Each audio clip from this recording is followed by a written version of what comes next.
Hi all, I+ training സൊല്യൂഷൻസിൻ്റെ പുതിയൊരു ക്ലാസ്സിലേക്ക് സ്വാഗതം.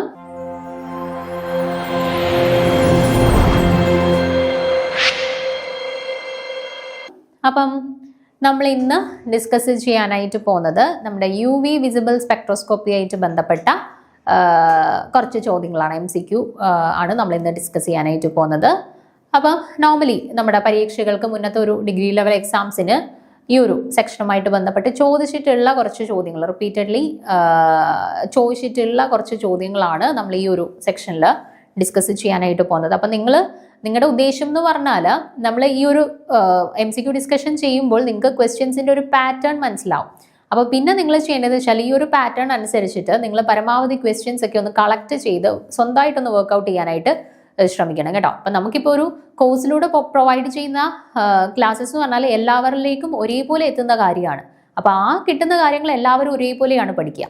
അപ്പം നമുക്ക് മറ്റൊരാളെക്കാട്ടിൽ മാർക്ക് കൂടുതൽ സ്കോർ ചെയ്യാനായിട്ടുള്ള ഒരു, ഇപ്പം കുറച്ച് പേര് പഠിക്കുന്നു കുറച്ച് പേര് പഠിക്കുന്നില്ല എന്നുണ്ടെങ്കിൽ ഓക്കെ, നമ്മൾ നല്ലതായിട്ട് പഠിച്ചു കഴിഞ്ഞാൽ നമുക്ക് നല്ല രീതിയിൽ മാർക്ക് സ്കോർ ചെയ്യാനുള്ള ഒരു ഓപ്പർച്യൂണിറ്റി ഉണ്ട്. പക്ഷേ അല്ല എന്നുണ്ടെങ്കിൽ എല്ലാവരും ചിലപ്പോൾ ഒരേ കാര്യങ്ങളാണ് കണ്ട് കേട്ട് പഠിക്കുന്നത്. അപ്പം നമുക്ക് അവരുമായിട്ടുള്ള ഒരു കോമ്പറ്റീഷൻ വരുന്ന എപ്പോഴാണ്? നമ്മൾ കുറച്ച് കാര്യങ്ങൾ സ്വന്തമായിട്ടും കൂടെ പുറത്തുനിന്നും കൂടെ പഠിക്കുന്ന സമയത്താണ് നമ്മൾ മറ്റവർക്കൊരു കോമ്പറ്റീഷൻ കൊടുക്കുക. ഓക്കെ, അപ്പം നിങ്ങൾ യൂഷ്വലി ചെയ്യേണ്ടതെന്ന് വെച്ചാൽ നമ്മൾ പരമാവധി റിപ്പീറ്റ് ചെയ്യുന്ന ക്വസ്റ്റ്യൻസ് ഒക്കെയാണ് MCQ ഡിസ്കഷനകത്ത് ഡിസ്കസ് ചെയ്യുന്നത്. അപ്പം നിങ്ങൾ ചെയ്യേണ്ടതെന്ന് വെച്ചാൽ പാറ്റേൺ മനസ്സിലായി കഴിഞ്ഞാൽ പിന്നീട് നിങ്ങൾ സ്വന്തമായിട്ട് പ്രീവിയസ് ക്വസ്റ്റ്യൻ പേപ്പേഴ്സ് എടുക്കുകയോ നമുക്ക് നെറ്റിൽ നിന്നൊക്കെ കിട്ടും.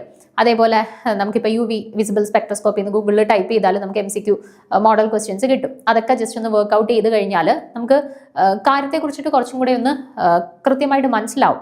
അതേപോലെ തന്നെ നമുക്ക് പ്രോബ്ലംസ് കുറേ നമ്മൾ സ്വന്തമായിട്ട് വർക്ക്ഔട്ട് ചെയ്യുമ്പോഴാണ് നമുക്ക് കുറേ ഡൗട്ടുകൾ ഉണ്ടാവാൻ സാധ്യതയുള്ളത്. അപ്പോൾ ഡൗട്ടുകൾ ക്ലാരിഫൈ ചെയ്ത് പോകുമ്പം അങ്ങനെ പഠിക്കുന്ന കൺസെപ്റ്റുകൾ നമ്മൾ പിന്നീട് മറക്കത്തില്ല. നമുക്കൊരു ഡൗട്ട് ഉണ്ടായി, നമ്മളൊരു ചോദ്യത്തിൽ സ്ട്രക്കായി, നമ്മളത് സ്വന്തമായിട്ട് കണ്ടെത്താൻ ശ്രമിക്കുന്നു, അല്ലെങ്കിൽ മറ്റൊരാളുടെ ഹെൽപ്പോട് കൂടി നമ്മൾ കണ്ടെത്താൻ ശ്രമിച്ചു കഴിയുമ്പോൾ പിന്നെ നമ്മൾ ആ കൺസെപ്റ്റ് മറക്കത്തില്ല. പിന്നെ ആ ഒരു പാറ്റേണിൽ ഒരു ചോദ്യം വന്നു കഴിഞ്ഞാൽ ഇത് നമ്മളന്ന് കണ്ടുപിടിച്ചാണല്ലോ എന്നുള്ളത് നമ്മൾ ഓട്ടോമാറ്റിക്കലി മനസ്സിലേക്ക് വരും, നമുക്കത് ചെയ്യാൻ പറ്റും കേട്ടോ. അപ്പോൾ പരമാവധി നമ്മൾ പുതിയ ക്വസ്റ്റ്യൻസ് വർക്ക്ഔട്ട് ചെയ്യുക, നമുക്ക് ഒത്തിരി ഡൗട്ട്സ് വരും, അതുവഴി നമുക്ക് കൺസെപ്റ്റ് കുറച്ചും കൂടെ ക്ലിയർ ആവുകയും ചെയ്യും. അപ്പോൾ ആ രീതിയിൽ നിങ്ങൾ പ്രിപ്പറേഷൻസ് മുന്നോട്ട് കൊണ്ടുപോകാനായിട്ട് പ്രത്യേകം ഒന്ന് ശ്രദ്ധിച്ചോണം. ഓക്കെ, അപ്പോൾ നമുക്ക് എന്തായാലും UV വിസിബിൾ സ്പെക്ട്രോസ്കോപ്പിയുടെ MCQ ഡിസ്കഷൻ സ്റ്റാർട്ട് ചെയ്യാം.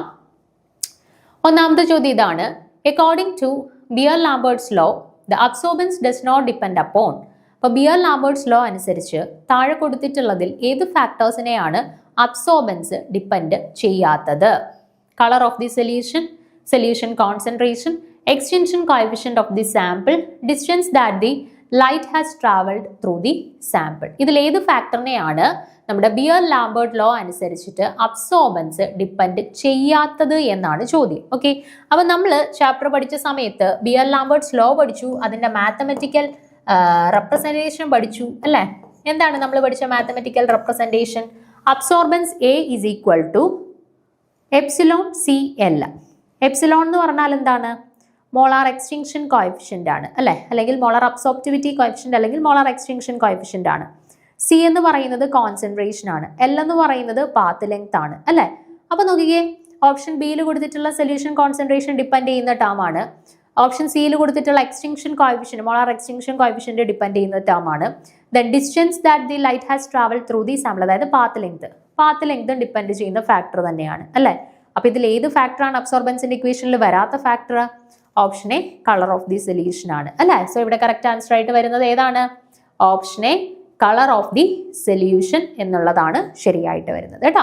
പഠിച്ചു വെക്കുമ്പോൾ ബിയർ-ലാംബർട്ട്സ് ലോയുടെ ഡെഫിനേഷനും കൂടി നോക്കി വെച്ചേക്കുക. Beer Lambert's law, according to Beer Lambert's law, absorbance of a solution containing the compound is directly proportional to the concentration of the absorbing species and path length.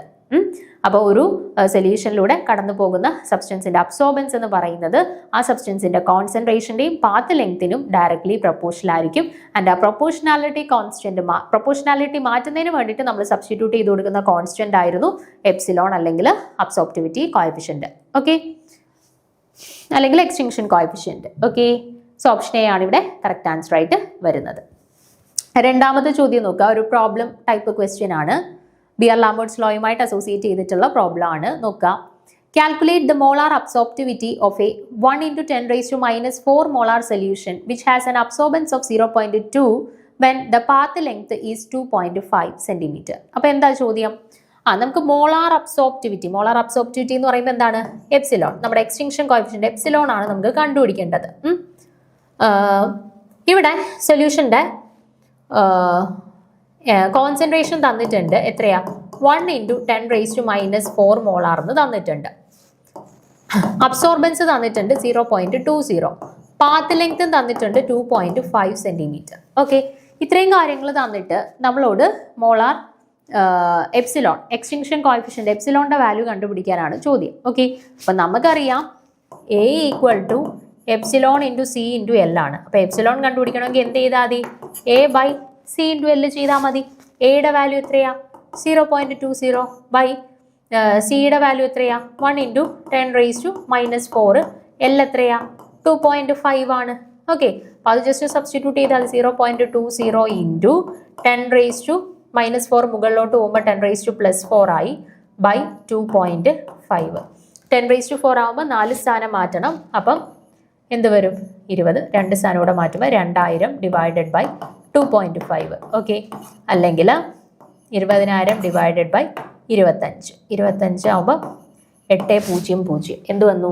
800 എന്ന് വന്നു answer. Okay, അപ്പോൾ ഇതിൽ ഏതാ കറക്റ്റ് ആൻസർ ആയിട്ട് വരുന്നത്? 800 എന്ന് കിട്ടിയേക്കുന്ന ഏതാ? ഓപ്ഷൻ എ 800 dm³/mol/cm എന്നുള്ളതാണ് കറക്റ്റ് ആൻസർ. ഒന്നുമില്ല, നമുക്ക് ചോദ്യത്തിനകത്ത് അവർ മോളാർ അബ്സോർപ്റ്റിവിറ്റി അല്ലെങ്കിൽ എപ്സിലോൺ ആണ് കണ്ടുപിടിക്കാൻ പറഞ്ഞിട്ടുള്ളത്. നമുക്ക് കോൺസെൻട്രേഷൻ ആണ് മോളാറിൽ തരുന്ന യൂഷ്വലി കോൺസെൻട്രേഷൻ അല്ലേ. അപ്പോൾ കോൺസെൻട്രേഷൻ തന്നിട്ടുണ്ട്, അബ്സോർബൻസ് തന്നിട്ടുണ്ട്, പാത്ത് ലെങ്ത് തന്നിട്ടുണ്ട്, ഇത്രയും കാര്യങ്ങൾ തന്നിട്ടുണ്ട്. എന്ത് കണ്ടുപിടിക്കണം? എപ്സിലോൺ കണ്ടുപിടിക്കണം. ഓക്കെ, റീ അറേഞ്ച് ചെയ്താൽ മതി, ജസ്റ്റ് സബ്സ്റ്റിറ്റ്യൂഷൻ. ആൻസർ എന്ത് കിട്ടി? 800. ഓപ്ഷൻ എ കിട്ടി. ഓക്കെ, അടുത്ത ചോദ്യം, മൂന്നാമത്തെ ചോദ്യം നോക്കുക. A solution with a concentration of 0.18 molar is measured to have an absorbance of 0.5. Another solution measured under same condition has the absorbance of 0.35 and what is the concentration? എന്താ ചോദിച്ചിരിക്കുന്നത്? ഒരു സൊല്യൂഷന്റെ concentration നമ്മൾ measure ചെയ്തു. എത്ര കിട്ടി? 0.18 molar കിട്ടി. Okay, അപ്പോൾ ആദ്യത്തെ സൊല്യൂഷൻ ആയതുകൊണ്ട് ഞാൻ അതിന് C1 എന്ന് കൊടുത്തു. ആദ്യത്തെ സൊല്യൂഷന്റെ കോൺസെൻട്രേഷൻ ആണ് 0.18 molar. It is measured to have an absorbance. ആദ്യത്തെ അബ്സോർബൻസ് ആയതുകൊണ്ട് A1 എന്ന് കൊടുത്തു, 0.5 എന്ന് കൊടുത്തു. Okay, another solution measured under same condition has an absorbance. അപ്പോൾ രണ്ടാമത്തെ സൊല്യൂഷന്റെ അബ്സോർബൻസ് A2 എന്ന് കൊടുത്തു, 0.35 ആണെന്ന് തന്നിട്ടുണ്ട്. അതിന്റെ കോൺസെൻട്രേഷൻ C2 ആണ് നമുക്ക് കണ്ടുപിടിക്കാൻ ചോദിച്ചിട്ടുള്ളത്. ഓക്കെ, അപ്പോൾ ചോദ്യം കാണുമ്പോഴേ അബ്സോർബൻസ് കോൺസെൻട്രേഷൻ തമ്മിൽ കണക്ട് ചെയ്യുന്നുണ്ട്. അപ്പോൾ നമുക്കറിയാം ബിയർ ലാംബേർട്സ് ലോ ആയിരിക്കും ഇവിടെ യൂസ് ചെയ്യേണ്ടത്, എപ്സിലോൺ × C × L. അപ്പോൾ ആദ്യത്തെ സൊല്യൂഷന്റെ കേസിൽ എപ്സിലോൺ × C1 × L, രണ്ടാമത്തെ ഇക്വേഷനിൽ A2 = എപ്സിലോൺ × C2 × L എന്നും വരും. ഓക്കെ, അപ്പം ഞാൻ ഈ രണ്ട് ഇക്വേഷനെയും കൂടെ ഡിവൈഡ് ചെയ്യുമ്പോൾ എന്ത് വരും? A1/A2 = കോൺസെൻട്രേഷന്റെ ടേംസ് മാത്രമല്ലേ ഉള്ളൂ ഇവിടെ, ബാക്കി കണ്ടീഷൻസ് എല്ലാം സെയിം ആണ്. അപ്പോൾ എപ്സിലോൺ രണ്ടും സെയിം ആണ്, പാത്ത് ലെങ്ത്തും സെയിം ആണ്. അപ്പോൾ അതെല്ലാം ക്യാൻസൽ ആയി പോയിട്ട് ബാക്കി C1/C2 എന്ന് കിട്ടും. ഓക്കെ, അപ്പോൾ അതിൽ A1ന്റെ വാല്യൂ 0.5, A2ന്റെ വാല്യൂ 0.35, C1ന്റെ വാല്യൂ 0.18, C2ന്റെ വാല്യൂ അങ്ങനെ തന്നെ കൊടുത്തു. ഓക്കെ, ദെൻ ക്രോസ് മൾട്ടിപ്ലൈ ചെയ്യാം. 0.5 × C2 = 0.18 × 0.35. ഓക്കെ, അതിൽ നിന്ന് C2 കണ്ടുപിടിക്കാൻ എന്ത് ചെയ്താൽ മതി? 0.18 × 0.35 ഡിവൈഡഡ് ബൈ 0.5 ചെയ്താൽ മതി. ഓക്കെ, അപ്പോൾ ഈ വാല്യൂസ് സബ്സ്റ്റിറ്റ്യൂട്ട് ചെയ്ത് കഴിയുമ്പോൾ നമുക്ക് ഏകദേശം 0.126ന്റെ അടുത്തുള്ള റേഞ്ചിലുള്ള വാല്യൂ ആണ് ആൻസർ ആയിട്ട് കിട്ടുന്നത്. ഓക്കെ, സോ ഓപ്ഷൻ ബി ആണ് കറക്റ്റ് ആൻസർ. ഒന്നുമില്ല, നമുക്ക് ആദ്യത്തെ സൊല്യൂഷന്റെ അബ്സോർബൻസും തന്നിട്ടുണ്ട്, കോൺസെൻട്രേഷനും തന്നിട്ടുണ്ട്. രണ്ടാമത്തെ സൊല്യൂഷന്റെ കേസിൽ അബ്സോർബൻസ് തന്നിട്ടുണ്ട്, കോൺസെൻട്രേഷൻ കണ്ടുപിടിക്കണം. എന്ത് ചെയ്താൽ മതി? രണ്ടും കൂടെ റേഷ്യോ എടുത്താൽ മതി. A1/A2 = C1/C2 ക്രോസ് മൾട്ടിപ്ലൈ ചെയ്ത് കഴിഞ്ഞാൽ C2ന്റെ വാല്യൂ കിട്ടും. ഓക്കെ, സോ ഡയറക്ട്ലി നമുക്ക് ആൻസർ കിട്ടും. ഓപ്ഷൻ ബി ആണ് കറക്റ്റ് ആൻസർ ആയിട്ട് വരിക. ഓക്കെ, അടുത്ത ചോദ്യം. Energy required for various electronic transitions follows the order. നമ്മൾ different electronic transitions in UV spectroscopy നമ്മൾ പഠിച്ചതാണ് അല്ലേ. അപ്പം സിഗ്മയിൽ നിന്ന് സിഗ്മ സ്റ്റാറിലേക്കുള്ള ട്രാൻസിഷൻ, സിഗ്മയിൽ നിന്ന് പൈയിൽ നിന്ന് പൈ സ്റ്റാറിലേക്കുള്ള ട്രാൻസിഷൻ, എന്നിൽ നിന്ന് സിഗ്മ സ്റ്റാറിലേക്കുള്ള ട്രാൻസിഷൻ, N to പൈ സ്റ്റാറിലേക്കുള്ള ട്രാൻസിഷൻ, അങ്ങനെ different type of electronic transitions നമ്മൾ പഠിച്ചതാണ് അല്ലേ. അപ്പോൾ അതിൻ്റെ എനർജിയുടെ ഓർഡറിൽ അവരെ അറേഞ്ച് ചെയ്യാനായിട്ടാണ് ഈ ചോദ്യം അല്ലേ. അപ്പം അതിന് വേണ്ടിയിട്ട് നമ്മൾ ആദ്യം എന്ത് ചെയ്യുക, ജസ്റ്റ് അവരുടെ സ്ട്രക്ചർ ഒന്ന് വരയ്ക്കുക. അതായത് ഈ sigma, sigma star, pi star, N bonding molecular orbitals, ഇത്രയും ആളുകളെ വരച്ചിട്ട് ജസ്റ്റ് അവരുടെ ട്രാൻസിഷൻസ് ഒന്ന് വരച്ച് നോക്കിയാൽ മതി. നമുക്ക് ഏറ്റവും കൂടുതൽ എനർജി ആവശ്യമായിട്ട് വരുന്ന ആർക്കാണെന്നുള്ളത് മനസ്സിലാവും. നോക്കാം, sigma, pi, N, pi star, sigma star. ഇതിൽ സിഗ്മ പൈയും ബോണ്ടിങ് മോളിക്കുലർ ഓർബിറ്റലാണ്, എൻ നോൺ ബോണ്ടിങ് മോളിക്കുലർ ഓർബിറ്റലാണ്, പൈ സ്റ്റാറും സിഗ്മ സ്റ്റാറും ആന്റി ബോണ്ടിങ് മോളിക്കുലർ ഓർബിറ്റൽസുമാണ്. Okay, sigma to sigma star transition നോക്കിക്കേ, ഇത്രയും എനർജി ആവശ്യമുണ്ട് അല്ലെ. അപ്പൊ ഏറ്റവും എനർജി ആവശ്യമായിട്ട് വേണ്ടി വരുന്ന ട്രാൻസിഷൻ ഏതാണ്? Sigma to sigma star transition ആണ്. ഓക്കെ, അത് കഴിഞ്ഞിട്ട് പിന്നെ നമ്മുടെ ഓപ്ഷൻസിൽ കൊടുത്തിട്ട്, നമ്മുടെ ഓപ്ഷൻസിൽ സിഗ്മ ടു സിഗ്മ സ്റ്റാർ ഉണ്ട്, പൈ ടു പൈ സ്റ്റാർ ഉണ്ട്, എൻ ടു സിഗ്മ സ്റ്റാർ ഉണ്ട്, എൻ ടു പൈ സ്റ്റാർ ഉണ്ട്. പിന്നെ ഏറ്റവും കൂടുതൽ എനർജി ആവശ്യമായിട്ട് വേണ്ടി വരുന്ന ട്രാൻസിഷൻ ഏതാണ്? പൈ ടു പൈ സ്റ്റാർ ട്രാൻസിഷനും എൻ ടു സിഗ്മ സ്റ്റാർ ട്രാൻസിഷനുമാണ് അല്ലേ. കാരണം ഇവിടെ രണ്ടിടത്തും 2 ലെവൽസിന്റെ ഇടയിലാണ് ട്രാൻസിഷൻ നടന്നിട്ടുള്ളത്. ആൻഡ് ഏറ്റവും കുറവ് എനർജി വേണ്ടി വന്നത് എവിടെയാണ്? നോക്കിക്കേ, എന്നിൽ നിന്ന് പൈ സ്റ്റാറിലേക്ക്, തൊട്ടടുത്ത ലെവലിലേക്കുള്ള ട്രാൻസിഷൻ ആണ്. അപ്പൊ ഏറ്റവും കുറവ് എനർജി വേണ്ടി വന്നത് എവിടെയാണ്? N to pi star. അപ്പൊ ഏറ്റവും കൂടുതൽ എനർജി വേണ്ടത് sigma to sigma star, and ഏറ്റവും കുറവ് എനർജി വേണ്ടുന്നത് എൻ ടു പൈ സ്റ്റാർ. അത് വെച്ചിട്ട് തന്നെ sigma to sigma star, N to pi star. പിന്നെ എൻ ടു സിഗ്മ സ്റ്റാറും പൈ ടു പൈ സ്റ്റാർ ട്രാൻസിഷനും നോക്കുകയാണെന്നുണ്ടെങ്കിൽ, N to sigma star, pi to pi star transition നോക്കുകയാണെന്നുണ്ടെങ്കിൽ നോക്കിക്കേ, ഇവിടെയല്ലേ ഹയർ എനർജി ലെവൽസിൽ നിന്നുള്ള ട്രാൻസിഷൻ നടക്കുന്നത്, ഇവിടെ ലോവർ എനർജി ലെവലിൽ നിന്ന് ഉള്ള ട്രാൻസിഷൻ അല്ലേ നടക്കുന്നത്. ഇവിടെ ആകുമ്പോൾ ഹയർ എനർജി ലെവലിൽ നിന്ന് ഏറ്റവും ഹയസ്റ്റ് എനർജി ലെവലിലോട്ടുള്ള ട്രാൻസിഷൻ ആണ്. അപ്പം ഇതിനെക്കാട്ടി കൂടുതൽ എനർജി വേണ്ടി വരിക N to sigma star transition ആയിരിക്കത്തില്ലേ, പൈ ടു പൈ സ്റ്റാറിനെക്കാട്ടിൽ. അപ്പം രണ്ടാമത് വരുന്നത് എൻ ടു സിഗ്മ സ്റ്റാർ ആണ്. അപ്പോൾ ഏറ്റവും കൂടുതൽ എനർജി വേണ്ടുന്നത് sigma to sigma star, then n to sigma star, then pi to pi star, then n to pi star. ഈ ഓർഡറിലാണ് ഇലക്ട്രോണിക് ട്രാൻസിഷൻസിന്റെ എനർജി വേരി ചെയ്ത് പോകുന്നത്. ഓക്കെ, സോ ഓപ്ഷൻ എ ആണ് കറക്റ്റ് ആൻസർ ആയിട്ട് വരുന്നത്. അടുത്ത ചോദ്യം, 5ാമത്തെ ചോദ്യം നോക്കാം. Which of the following changes causes a decrease in the intensity of absorption? അപ്പം ഇതിൽ ഏത് പ്രോസസ്സിൽ, ഹൈപ്പോക്രോമിക് ഷിഫ്റ്റിലാണോ, ഹൈപ്പർക്രോമിക് ഷിഫ്റ്റിലാണോ, ഹിപ്സോക്രോമിക് ഷിഫ്റ്റിലാണോ, bathochromic ഷിഫ്റ്റിലാണോ? ഇതിലെവിടെയാണ് a decrease in the intensity of absorption നടക്കുന്നത്? ഇന്റൻസിറ്റി ഓഫ് അബ്സോർപ്ഷനിൽ ഡിക്രീസ് സംഭവിക്കുന്നത് എവിടെയാണ്? ഞാൻ ക്ലാസ് എടുത്ത സമയത്തും പറഞ്ഞിട്ടുണ്ടായിരുന്നു, നമ്മുടെ ഈ 4 terms, bathochromic shift, hypsochromic shift, hyperchromic shift, hypochromic shift, 4 ടേംസും വളരെ ഇമ്പോർട്ടൻസ് ഉള്ളതാണ്. ആൻഡ് ഓരോ കേസസിലും എന്താണ് ചേഞ്ച് സംഭവിക്കുന്നത് എന്നുള്ളതും കൃത്യമായിട്ട് പഠിച്ചിരിക്കണം എന്നുള്ളത് പറഞ്ഞതാണ്. നമുക്ക് ജസ്റ്റ് അതൊന്ന് റിവൈസ് ചെയ്തിട്ട് ആൻസറിലോട്ട് പോവാം. അപ്പോൾ ആദ്യത്തെ ട്രാൻസിഷൻ നമ്മൾ പഠിച്ചത് ബാത്തോക്രോമിക് ഷിഫ്റ്റ് ആണ്. ബാത്തോക്രോമിക് ഷിഫ്റ്റിനെ നമ്മൾ റെഡ് ഷിഫ്റ്റ് എന്നും പറയുമെന്ന് പറഞ്ഞു. ആൻഡ് ബാത്തോക്രോമിക് ഷിഫ്റ്റിൽ എവിടുന്ന് എങ്ങോട്ടാണ്, അല്ലെങ്കിൽ എങ്ങനെയുള്ള ട്രാൻസിഷനാണ് ബാത്തോക്രോമിക് ഷിഫ്റ്റിൽ നടക്കുന്നത്? Absorption maximum shift towards the longer wavelength region. Absorption maximum longer അതായത് ബാത്തോക്രോമിക് ഷിഫ്റ്റും ഹിപ്സോക്രോമിക് ഷിഫ്റ്റും വേവ് ലെങ്ത്തിന്റെ ചേഞ്ചിന്റെ കറസ്പോണ്ടിങ് ആയിട്ടുള്ള ഷിഫ്റ്റുകളാണ്. ഹൈപ്പർക്രോമിക് ആൻഡ് ഹൈപ്പോക്രോമിക് ആണ് ഇന്റൻസിറ്റി റിലേറ്റഡ് ആയിട്ടുള്ള ഷിഫ്റ്റ്. ഓക്കെ, അപ്പോൾ ബാത്തോക്രോമിക് ഷിഫ്റ്റിൽ എന്താ നടക്കുന്നത്? Bathochromic shift absorption maximum shift towards the longer wavelength region ആണ്. ഓക്കെ, ആൻഡ് യൂഷ്വലി ബാത്തോക്രോമിക് ഷിഫ്റ്റിനെ നമ്മൾ റെഡ് ഷിഫ്റ്റ് എന്ന് പറയാറുണ്ട്. കാരണം ലോങ്ങർ വേവ് ലെങ്ത് ഉള്ളത് റെഡ് കളറിനാണ്. അതുകൊണ്ട് തന്നെ ബാത്തോക്രോമിക് ഷിഫ്റ്റ് ലോങ്ങർ വേവ് ലെങ്ത്തിലേക്കുള്ള ഷിഫ്റ്റ് ആയതുകൊണ്ട് തന്നെ അതിനെ റെഡ് ഷിഫ്റ്റ് എന്നും അറിയപ്പെടാറുണ്ടെന്ന് പഠിച്ചു. ദെൻ ഹിപ്സോക്രോമിക് ഷിഫ്റ്റ് ബാത്തോക്രോമിക് ഷിഫ്റ്റിന്റെ നേരെ ഓപ്പോസിറ്റ് ആണ്. അപ്പോൾ എന്താണ്? Absorption maximum shift towards the lower wave length. മറ്റേത് ലോങ്ങർ വേവ് ലെങ്ത് ആയിരുന്നുണ്ടെങ്കിൽ ഇത് ഷോർട്ടസ്റ്റ് വേവ് ലെങ്ത്, അല്ലെങ്കിൽ absorption maximum shift towards the lower wave length region or shortest wave length region. അതാണ് ഹിപ്സോക്രോമിക് shift. അപ്പോൾ lowest wave length ആകുമ്പോൾ ഏത് കളറിനാണ് ഏറ്റവും കുറവ് wave length? Blue region ആണ് അല്ലേ. അതുകൊണ്ട് തന്നെ നമ്മൾ ഹിപ്സോക്രോമിക് ഷിഫ്റ്റിനെ ബ്ലൂ ഷിഫ്റ്റ് എന്നുള്ള പേരിലും അറിയപ്പെടുന്നുണ്ട്. ഓക്കെ, അടുത്തത് ഹൈപ്പർക്രോമിക് ഷിഫ്റ്റ്. ഹൈപ്പർക്രോമിക് ഷിഫ്റ്റ് എന്ന് പറയുമ്പോൾ എന്താണ്? Intensity of absorption maximum increases. അതിന് കറസ്പോണ്ടിങ് ആയിട്ടുള്ള ഷിഫ്റ്റുകളെ, ട്രാൻസിഷൻസിനെയാണ് നമ്മൾ ഹൈപ്പർക്രോമിക് ഷിഫ്റ്റ് എന്ന് പറയുന്നത് കേട്ടോ. അപ്പോൾ എന്താണ്? This is the effect due to which the intensity of the absorption maximum increases. Intensity of absorption maximum increase ചെയ്യുന്നതിന്റെ കറസ്പോണ്ടിങ് ആയിട്ടുള്ള ഷിഫ്റ്റിനെയാണ് ഹൈപ്പർക്രോമിക് ഷിഫ്റ്റ് എന്ന് പറയുക. And intensity of absorption maximum decrease ചെയ്യുന്നതിന്റെ കറസ്പോണ്ടിങ് ആണ് ഏത് ഹൈപ്പോക്രോമിക് ഷിഫ്റ്റ് കേട്ടോ. ഹൈപ്പറിന്റെ ഓപ്പോസിറ്റ് ആണ് hypo. And hyperchromic and hypochromic ആണ് ഇന്റൻസിറ്റി ഓഫ് അബ്സോർപ്ഷൻ മാക്സിമയുമായിട്ട് റിലേറ്റ് ചെയ്തിട്ടുള്ള ഷിഫ്റ്റുകൾ. And bathochromic and hypsochromic shift എന്ന് പറയുന്നത് wavelength, longer and shorter വേവ് ലെങ്തിന് കറസ്പോണ്ടിങ് ആയിട്ടുള്ള ഷിഫ്റ്റ് ആണ് bathochromic shift and hypsochromic shift. Okay, so അങ്ങനെ വരുമ്പോൾ ഇവിടെ കറക്റ്റ് ആൻസർ ആയിട്ട് വരുന്നത് ഏതാണ്? Which of the following changes causes the decrease in intensity? ഏതാണ്? ഹൈപ്പറിൽ ഇൻക്രീസ് ഇൻ ഇന്റൻസിറ്റി ആൻഡ് ഹൈപ്പോയിൽ decrease in intensity. Okay, so hypochromic shift option A ആണ് ഇവിടെ കറക്റ്റ് ആൻസർ ആയിട്ട് വരുന്നത്. കൃത്യമായിട്ട് കാണാതെ പഠിച്ചു വെക്കണം കേട്ടോ. അടുത്ത ചോദ്യം, which of the following is a chromophore? നമ്മൾ ക്രോമോഫോറും ഓക്സോക്രോമും പഠിച്ചതാണ്. ക്രോമോഫോർ എന്ന് പറയുന്നത് എന്തായിരുന്നു? ഒരു കോമ്പൗണ്ടിൽ കളർ യൂഷ്വലി കൊടുക്കുന്ന ഗ്രൂപ്പിനെയാണ് നമ്മൾ ക്രോമോഫോർസ് എന്ന് പറയുന്നത്. ആൻഡ് ഓക്സോക്രോംസ് എന്ന് പറയുന്നത് എന്താണ്? ഓൾറെഡി ഉള്ള കളറിനെ എൻഹാൻസ് ചെയ്യിക്കാനായിട്ട് ഹെൽപ്പ് ചെയ്യുന്ന ഗ്രൂപ്പിനെയാണ് നമ്മൾ ഓക്സോക്രോംസ് എന്ന് പറയുന്നത് കേട്ടോ. അപ്പൊ കളർ ഇമ്പാർട്ടിംഗ് ഗ്രൂപ്പ് ആണ് ക്രോമോഫോർസ് ആൻഡ് കളർ എൻഹാൻസിംഗ് ഗ്രൂപ്പ് ആണ് ഓക്സോക്രോംസ് എന്ന് പറയുന്നത്. ആൻഡ് ക്രോമോഫോർസിന്റെയും ഓക്സോക്രോംസിന്റെയും എക്സാമ്പിൾസും നമ്മൾ പഠിച്ചു വെച്ചതാണ്. നോക്കുക, ക്രോമോഫോർസിന്റെ കാറ്റഗറിയിൽ വരുന്ന എക്സാമ്പിൾ ആണ് യൂഷ്വലി ഏറ്റവും ഇമ്പോർട്ടന്റ് ആയിട്ടുള്ളത് നൈട്രോ ഗ്രൂപ്പ്. നൈട്രോ ഗ്രൂപ്പ് ഒരു കോമ്പൗണ്ടിൽ വന്നു കഴിഞ്ഞാൽ യൂഷ്വലി കോമ്പൗണ്ടിന് യെല്ലോ കളർ പ്രൊവൈഡ് ചെയ്യും. അതേപോലെയാണ് ഈ കൊടുത്തിട്ടുള്ള ബാക്കി ഓപ്ഷൻസ് എല്ലാവരും കളർലെസ് ആയിട്ടുള്ള കോമ്പൗണ്ടിന് എന്തെങ്കിലും ഒരു കളർ പ്രൊവൈഡ് ചെയ്യുന്ന ഗ്രൂപ്പുകളാണ്. അതുകൊണ്ടാണ് അവരെ ക്രോമോഫോർസ് എന്ന് വിളിച്ചത് കേട്ടോ.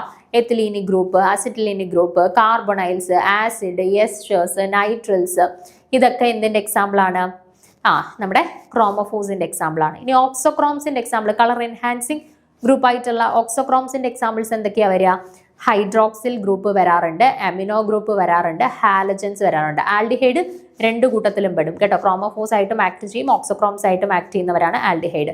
ബാക്കി 3 പേരെ നിങ്ങൾ ഓക്സോക്രോംസിന്റെ കാറ്റഗറിയിലുള്ളവരെ കാണാതെ പഠിച്ചു വെച്ചാൽ മതി. ബാക്കി എല്ലാവരും ക്രോമോഫോർസ് ആണ് എന്നുള്ളത് അപ്പം ഓർത്തിരിക്കാം കേട്ടോ. അപ്പോൾ ഓക്സോക്രോംസ് ആയിട്ടുള്ളത് ആരൊക്കെയാ? Hydroxyl group, amino group, halogens. Hydroxyl group, amino group, halogens. ഇവർ 3 പേരുമാണ് ആരായിട്ട് വരുന്നത്? ഓക്സോക്രോംസ് ആയിട്ട് ആക്ട് ചെയ്യുന്നത്. പിന്നെ ആൽഡിഹൈഡ് ഓക്സോക്രോമും ക്രോമോഫോർസും ആയിട്ട് ആക്ട് ചെയ്യാറുണ്ട്. ബാക്കി ഫങ്ഷണൽ ഗ്രൂപ്പ്സ് എല്ലാം പൊതുവെ ക്രോമോഫോർസ് ആയിട്ടാണ് ആക്ട് ചെയ്യുന്നത്. ഓക്കെ, ഇപ്പൊ ഇവിടെ ഏതാണ് നമ്മുടെ അമീൻസ്? NH2 എന്ന് പറയുമ്പോൾ അമീൻസ്, Br എന്ന് പറയുമ്പോൾ ഹാലജൻസ്, OH എന്ന് പറയുമ്പോൾ ഹൈഡ്രോക്സിൽ. അത് 3 നമ്മളിപ്പോൾ പറഞ്ഞതേ ഉള്ളൂ. എന്താ? ഹൈഡ്രോക്സിലും ഹാലജൻസും അമീനോ ഗ്രൂപ്പും ഓക്സോക്രോം ആണ്. അപ്പം ബാക്കി NO2 ആണ്, നൈട്രോ ഗ്രൂപ്പ് ആണ് ആര് ക്രോമോഫോർ ആയിട്ട് ആക്ട് ചെയ്യുന്നത്. ഓക്കെ, അടുത്ത 7ാമത്തെ ചോദ്യം നോക്കുക. What is the wavelength of ultraviolet spectroscopy? UV സ്പെക്ട്രോസ്കോപ്പിയുടെ വേവ് ലെങ്ത് റീജിയൻ എന്താണ്? 200 300 ആണോ? 200 400 ആണോ? 400 800 ആണോ? 400 800 നാനോമീറ്റർ ആണോ? അതോ 400 800 മീറ്റർ? ഇത്രയുമാണ് ഓപ്ഷൻസ്. നിങ്ങൾ ക്വസ്റ്റ്യൻസ് തരുന്ന സമയത്ത് അതിനകത്തുള്ള യൂണിറ്റുകളും കൂടെ സ്പെസിഫിക്കലി ഒന്ന് നോക്കിക്കോണം കേട്ടോ. മീറ്റർ ആണോ, സെന്റിമീറ്റർ ആണോ, നാനോമീറ്റർ ആണോ, പൈക്കോമീറ്റർ ആണോ എന്നൊക്കെ നോക്കിക്കോണം. അപ്പം ഇവിടെ നമ്മൾ ഓരോന്നിൻ്റെയും കറസ്പോണ്ടിങ് ആയിട്ടുള്ള ഫ്രീക്വൻസി റേഞ്ചും കറസ്പോണ്ടിങ് ആയിട്ടുള്ള അവരുടെ വേവ് ലെങ്ത് റേഞ്ചും കൊടുത്തിട്ടുണ്ട്. ഫ്രീക്വൻസി നമ്മൾ കാണാതെ പഠിക്കേണ്ട, വേവ് ലെങ്ത് മാത്രം ഒന്ന് നോക്കിയാൽ മതി. ഗാമ റേസിന്റെ വേവ് ലെങ്ത് റേഞ്ച് എന്ന് പറഞ്ഞാൽ യൂഷ്വലി 10⁻⁻12 മീറ്ററിനെ കാട്ടി കുറവാണ് ഗാമ റേഡിയേഷൻസിന്റെ വേവ് ലെങ്ത് റേഞ്ച്. എക്സ്റേസ് വരുമ്പം ഏകദേശം ഒരു 1 നാനോമീറ്റർ ടു 1 പൈക്കോമീറ്റർ റേഞ്ച് ആണ് എക്സ്റേസിന്റെ കറസ്പോണ്ടിങ് ആയിട്ടുള്ള wave length range. Then UV range എന്ന് പറയുമ്പോൾ ഏകദേശം ഒരു 1 നാനോമീറ്റർ ടു 400 നാനോമീറ്റർ വരെയുള്ള റീജിയൻ ആണ് UVയുടെ റേഞ്ച്. വിസിബിളിന്റെ എന്ന് പറയുമ്പോൾ ഒരു 400 ടു 750 നാനോമീറ്റർ റേഞ്ച് വരെയുള്ളതാണ് വിസിബിളിന്റെ കറസ്പോണ്ടിങ് ആയിട്ടുള്ള wave length region. Then near IR region ഒരു 2.5 എന്താണ് μm to 750 nanometre and 25 μm to 2.5 μm റേഞ്ചിലാണ് near infrared and infrared region വരുന്നത്. മൈക്രോവേവ്സ് 1 millimeter to 25 മൈക്രോമീറ്റർ റേഞ്ചിൽ വരും. And radio waves greater than 1 millimeter റേഞ്ചിലുമാണ് വരുന്നത്. ഈ റേഞ്ചാണ് യൂഷ്വലി അവരുടെ വേവ് ലെങ്ത്തിന്റെ കറസ്പോണ്ടിങ് ആയിട്ടുള്ള റീജിയൻ വരുന്നത്. അപ്പം നിങ്ങൾ നോക്കുക, UVയുടെ ഇവിടെ എത്രയാണ് കൊടുത്തേക്കുന്നത്? 1 നാനോമീറ്റർ ടു 400 നാനോമീറ്റർ ആൻഡ് വിസിബിളോ 400 to 750. ചിലടത്ത് 400 to 800 നാനോമീറ്റർ ഒന്നും കൊടുക്കാറുണ്ട് കേട്ടോ. UVയും വിസിബിളും സെപ്പറേറ്റ് നോക്കി വെച്ചേക്കാം. അപ്പം ഇവിടെ നമ്മുടെ ഓപ്ഷൻസ് നോക്കിക്കുക. 1 നാനോമീറ്റർ ടു 400 നാനോമീറ്റർ എന്നാണ് നമ്മുടെ ടേബിളിൽ നമ്മൾ പഠിച്ചത് അല്ലേ. പക്ഷെ 1 നാനോമീറ്റർ ടു 400 നാനോമീറ്റർ എന്നൊരു ഓപ്ഷൻ ഇല്ല. പക്ഷെ കുറച്ച് ഓപ്ഷൻസിനെ നമുക്ക് എലിമിനേറ്റ് ചെയ്യാം. ഏതൊക്കെയാ? 400 to 800 മീറ്റർ എന്നാ, അതെന്തായാലും അല്ല. അടുത്ത 400 to 800 എന്ന് പറയുന്നത് വിസിബിളിന്റെ കറസ്പോണ്ടിങ് UVയുടെ അല്ല, അതും തെറ്റാണ്. അടുത്ത ഇവിടെ നോക്കിക്കേ, ഇവിടെ 200 to 300 ഇവിടെ 200 to 400 ആണ് കൊടുത്തേക്കുന്നത്. നമ്മൾ പഠിച്ചത് അപ് ടു 400 നാനോമീറ്റർ വരെയാണ് യു വിയുടെ റീജിയൻ. അപ് ടു 400 നാനോമീറ്റർ വരെയാണ് യു വിയുടെ റീജിയൻ. അതുകൊണ്ട് 200 to 400 ആണ്. 200 to 300 കുറച്ചും കൂടെ ആക്സെപ്റ്റബിൾ ആയിട്ടുള്ളത് കേട്ടോ. കാരണം 1 നാനോമീറ്റർ ടു 400 നാനോമീറ്റർ എന്നാണ്. പക്ഷേ അതിൻ്റെ രണ്ടിൻ്റെ ഇടയിൽ വരുന്നതാണ് രണ്ടും. പക്ഷേ അപ് ടു 400 എന്നുള്ളതാണ് കുറച്ചുകൂടെ ആപ്റ്റ് ആയിട്ട് വരുന്നത്. സോ ഓപ്ഷൻ ബി ആണ് ഇവിടെ കറക്റ്റ് ആൻസർ ആയിട്ട് വരുന്നത്. ഓക്കെ, അടുത്ത 8ാമത്തെ ചോദ്യം നോക്കുക. Which of the following is the limitation of Beer Lambert's law? Beer Lambert's ലോയുടെ ലിമിറ്റേഷൻ എന്താണ്? താഴെ കൊടുത്തിട്ടുള്ളതിൽ ബിയർ-ലാംബർട്ട്സ് ലോയുടെ ലിമിറ്റേഷൻ എന്താണ് എന്നാണ് ചോദ്യം. The solution must be dilute. The solution must be highly concentrated. The solution must be polychromatic. The cuvette must be thick. അപ്പോൾ ഇതിലേതാണ് which of the following is the limitation of Beer Lambert's law? Beer Lambert's ലോയുടെ ഒരു limitation ആയിട്ട് നമ്മൾ കണക്കാക്കുന്നത് ഏതിനെയാണ്? Light must B പോളോക്രോമാറ്റിക് എന്നുള്ളതാണോ? The cuvette must be thick എന്നുള്ളതാണോ? The solution must be highly concentrated എന്നുള്ളതാണോ? The solution must be dilute എന്നുള്ളതാണോ? നമുക്ക് ആദ്യം ഇതുമായിട്ട് റിലേറ്റ് ചെയ്തിട്ടുള്ള കുറച്ച് എക്സ്പ്ലനേഷൻ നോക്കാം. Limitations of Beer Lambert's law.